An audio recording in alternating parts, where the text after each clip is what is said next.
Olá, querido, tudo bem?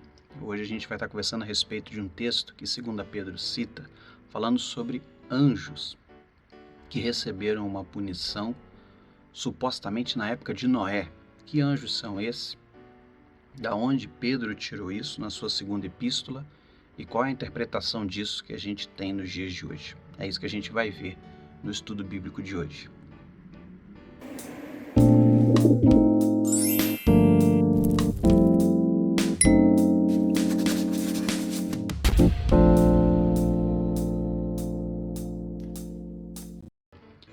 O trecho que eu queria ler com você está lá em 2 Pedro 2,4, que é justamente isso que eu citei, que o texto diz assim: pois Deus não poupou os anjos que pecaram, mas os lançou no inferno, prendendo-os embaixo em abismos tenebrosos, a fim de serem reservados para o juízo. Pedro, quando faz essa citação, Pedro está falando, especificamente, a gente falou isso no vídeo passado, a respeito dos falsos profetas que inventavam um monte de mentira, apregoavam um monte de inverdades a respeito da fé cristã e traziam tormento ao povo. Muitos desses falsos profetas, Pedro vai dizer que eram manipuladores, que na verdade eram como lobos que se aproveitavam de sua arrogância, de sua soberba para corromper as pessoas e para lançar falsas profecias. A gente falou um pouco sobre isso no vídeo passado. Pedro está falando que esses homens vão ter o mesmo juízo que Sodoma e Gomorra teve e que esses tais anjos também tiveram. Interessante que Pedro se utiliza desse juízo divino como algo muito pesado, muito duro, muito veemente no tempo de Noé, que é o verso 5, nos dias de Noé. Eu só coloquei o verso 4, mas se você quiser depois ler o verso 5, dá um indicativo de quando isso aconteceu. Nos dias de Noé, quando a iniquidade dos homens era muito grande, etc.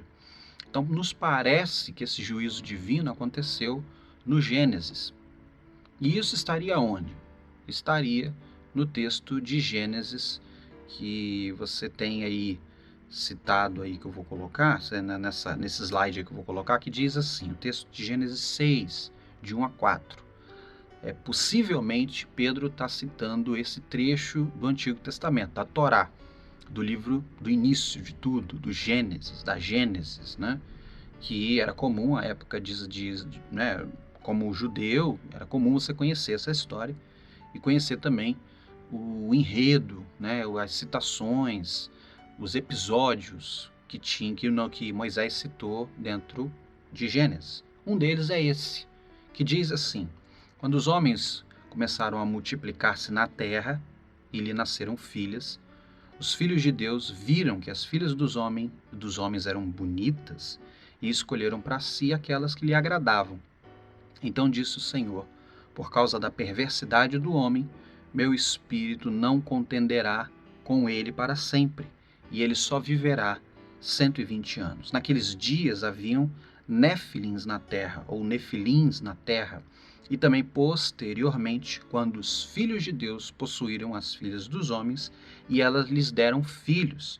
Estes foram os heróis do passado, homens famosos. Então, o texto de Gênesis, ele tem essa visão, nessa explicação aí, né, desses termos, filhos de Deus com filhas dos homens. É citado nesse trecho aí especificamente, né, o texto hebraico filhos de Deus, né, Benai Elohim. Esse Benai Elohim, ele é usado só 2 vezes no Antigo Testamento, que é em Gênesis e em Jó. Início do capítulo 1 de Jó, é citado os Benai Elohim como sendo anjos. Interessante que esse termo, Benai Elohim, que possuiu o Benot Adam, né, que é as filhas dos homens, não é usado para pessoas, para povo de Deus. Ele só é usado no Antigo Testamento 2 vezes para identificar anjos. E aí é que surge toda a problemática. Lógico que essa é uma problemática que não vai atrapalhar a sua fé se você crê em uma teoria ou outra teoria, não vai fazer diferença nenhuma. Quero colocar um quadro aí que apresenta as 3 teorias fundamentais a respeito de como a gente interpreta esse texto. Os teólogos se dividem em 3 posições, sendo a 1 e a 2 da tela que eu estou colocando aí, as mais fortes e a terceira menos provável. Mas tem uma galera que defende, a gente respeita também, porque é um texto com muito poucas referências, com textos muito subjetivos, e lá no Gênesis, que é uma distância muito grande para a gente também. A primeira concepção a respeito dessa teoria dos filhos de Deus, desse Benai Elohim, é filhos de Deus como descendentes de Sete. Adão teve um filho, segundo o texto de Gênesis 5:3, à sua imagem. E esse menino, esse rapaz, se transformou, foi chamado, de Sete. E, na verdade, o que Gênesis 6 está dizendo é a respeito da genealogia. O que essa interpretação sugere é que os descendentes de Sete, que eram a semente de Deus, que eram o povo escolhido e abençoado de Deus, se misturaram com os descendentes de Caim, que carregavam sobre si a condenação de Caim, e essa mistura trouxe prejuízos para a raça humana e os propósitos divinos. Então, isso é explicado como o resultado, esse texto, o resultado desse encontro dessas duas descendências e a maldade que isso gerou subsequentemente. Existem vários pontos controversos a respeito a essa passagem, e a principal delas é que isso não justifica o texto estar citando nem os Néfilins, ou Nefilins, como queiram, e nem os gigantes que existem ali no texto de Gênesis. Isso não sugere absolutamente nada e não corrobora absolutamente nada com aquilo que 2 Pedro está citando também, que é o texto básico que a gente leu e que a gente está tentando entender de onde é que vem. O segundo ponto é a ideia dos filhos de Deus como anjos que coabitaram com mulheres. Justifica a ideia de gigantes e também corrobora com a visão judaica, porque os judeus, os rabinos, na cultura judaica, eles acreditam que esses Benai Elohim, esses filhos de Deus, são anjos, tá bom? Os judeus interpretam essa passagem como anjos. Um historiador judeu muito famoso, mais ou menos ali na época de Cristo, um pouquinho depois de Cristo, que foi chamado de Flávio Josefo, é até uma fonte externa que valida a mensagem de Cristo e a mensagem também dos discípulos, porque ele cita nos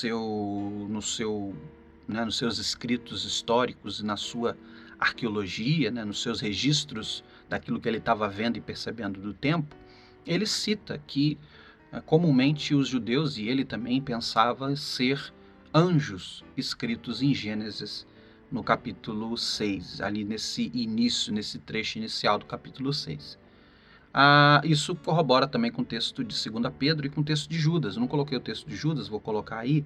O texto de Judas, ele diz assim: e aos anjos que não conservaram sua posição de autoridade, mas abandonaram sua própria morada, ele os tem guardado em trevas, presos com correntes eternas para o juízo do grande dia. Esse texto está em Judas, e acreditamos que tanto 2 Pedro como o texto de Judas está baseado no livro de Enoque. O que é o livro de Enoque? É um livro apócrifo, ou seja, um livro não inspirado, mas que faz parte da cultura judaica. Seria como um Menina Bonita do Laço de Fita, no nosso tempo. Seria como Os Lusíadas, seria como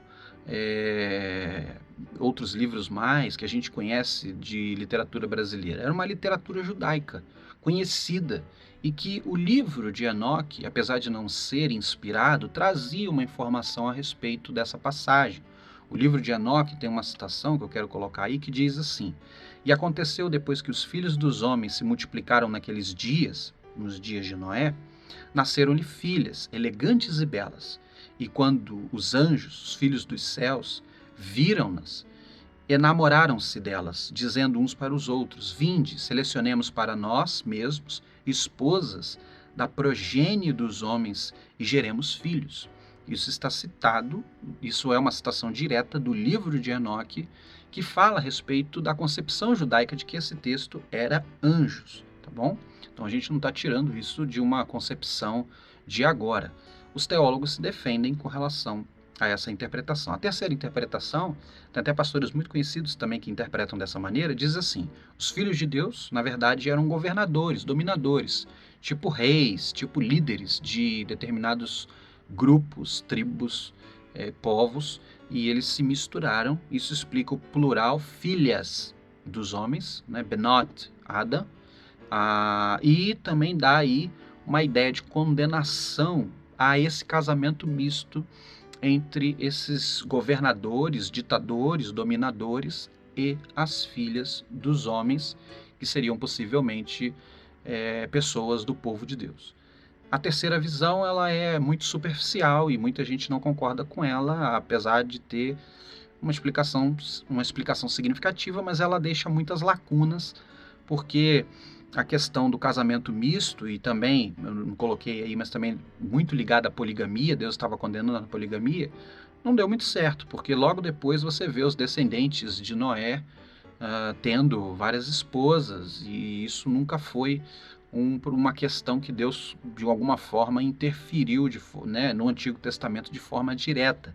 A gente acredita até que Deus permitiu a poligamia no Antigo Testamento por uma questão social, de preservação do povo de Deus, visto que os homens morriam em conflitos, morriam em guerra, morriam naturalmente, muito mais do que as mulheres. Então, se não houvesse, por exemplo, o irmão, não é, assumindo a sua cunhada e gerando nela filhos que não seriam dele, seriam dos seus irmãos, e todas essas questões ligadas ao Antigo Testamento, fatalmente o povo de Israel seria extinto, como aconteceu com muitos povos antigos, tá bom? Então Deus permitiu no Novo Testamento que isso é quebrado. A visão, muitas vezes, dessa terceira visão aí, a conclusão dessa terceira visão, é que Deus estava querendo destruir um pouco essa questão do casamento misto e também da poligamia, o que não é muito aceitável. As duas visões mais aceitas são que são descendentes de Sete, que estavam se misturando com os descendentes de Caim, ou os anjos que estavam coabitando com mulheres. Em 1 Coríntios capítulo 15, Paulo cita que seres angelicais podem ter corpos angelicais, o que sugere para nós que os anjos, eles são seres espirituais, mas eles podem sim se materializar, isso está explícito na Bíblia o tempo inteiro. Você vê, por exemplo, em Gênesis capítulo 19, os anjos que aparecem a Ló para retirar Ló de Sodoma e Gomorra antes que Sodoma e Gomorra fosse destruída, são anjos bonitos, belos, desejados pelos habitantes de Sodoma e Gomorra, desejados de uma forma sexual. Tanto é que a narrativa lá, depois se você quiser ler, Gênesis capítulo 19, Ló, de uma forma até muito imprudente, dá as filhas dele para que a população não queira, não deseje coabitar com os anjos, que eram muito bonitos e formosos, pelo que o texto indica, chamando a atenção de toda a cidade e despertando o desejo sexual em todos os habitantes ali. Então você percebe que sim, na antiguidade isso pode ter acontecido. Anjos destituíram do seu cargo, não necessariamente anjos caídos de Lúcifer junto do céu, mas anjos que deixaram a sua função, coabitaram com mulheres, e a lacuna de que não há um julgamento no texto de Gênesis a esses anjos, somente aos homens, é uma afirmação que ela procede, mas que ela está, segundo o texto de 2 Pedro e de Judas, já concluída. Esses anjos, eles receberam também punição, assim como a raça humana. Eles recebem a punição, estão presos, aguardando o julgamento, onde serão lançados no lago de fogo. Então, esses anjos, a partir do momento que fizeram isso, já receberam a sua condenação e já estão presos no mundo dos mortos. Eles já foram sentenciados e já estão presos por causa do seu pecado. Lógico que é um texto, uma passagem muito obscura, e não dá nem para a gente afirmar que isso é uma questão categórica. Mas a visão que mais me agrada, óbvio, é a visão dos anjos, a visão que, de fato, esses anjos, eles vieram, coabitaram com mulheres e geraram a questão ali dos heróis, dos homens de guerra, dos homens que se diferenciaram no tempo antigo. E sim, pode ser Néfilins também. Pode ser isso traduzido como gigantes. E isso justificaria ainda mais o dilúvio. O dilúvio não só foi uma ação contra a iniquidade humana, mas também uma ação contra essa geração entre anjos e mulheres no Antigo Testamento, deixando só a família de Noé como um reinício da raça humana de acordo com os planos e propósitos de Deus. Que gigantes existiram é comum e, obviamente, isso aí não entra em discussão. Apesar de ser abafado, né, pela mídia, pela história ou pelas religiões, tem colocado algumas imagens aí para vocês verem, gigantes sempre existiram. A Bíblia mesmo cita Golias, cita em Números capítulo 13, de que, apesar de ser um texto figurativo, onde os espias dizem que a terra era terra de gigantes, eles pareciam gafanhotos, próximos daqueles homens que moravam em Canaã, a citação dá a entender que eram homens grandes e fortes, mesmo que, obviamente, os habitantes, né, os espias de Jerusalém não fossem gafanhotos. Apesar de ser um símbolo, também é possível que seja uma metáfora de homens muito grandes e muito fortes. E talvez essa concepção ela tenha existido realmente nos dias de Gênesis.